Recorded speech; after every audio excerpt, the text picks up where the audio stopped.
First tonight, federal agents have traced a gun used to kill a police officer in Nebraska to a pawn shop in Jonesboro. And they have arrested the woman who bought the gun, a woman described as a straw buyer for a criminal. 11Alive's Doug Richards has more on the story from Clayton County tonight.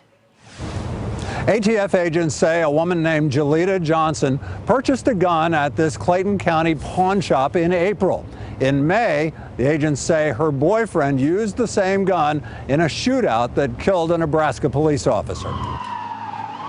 What happened in this instance is not unusual. Critics of Georgia's gun laws say the sale of a gun here, traceable to a killing in another state, is all too commonplace. Arrowhead Pawn Shop was a busy place at midday. The owner, who we interviewed for another story last year, declined to comment on the sale of the gun that killed Omaha police officer Kerry Orozco.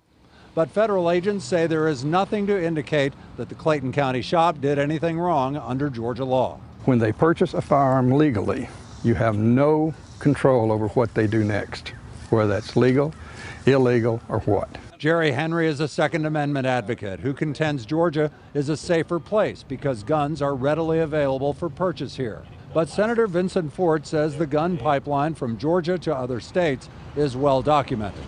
We ought to be, as Georgians, ashamed that guns purchased here in Georgia are being used in crimes in whether it be Nebraska or New York.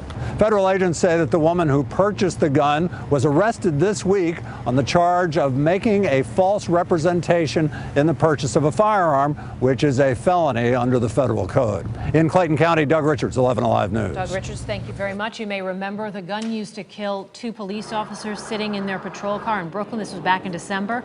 Came from that very same pawn shop in Jonesboro. Investigators said the gun was purchased legally back in '96.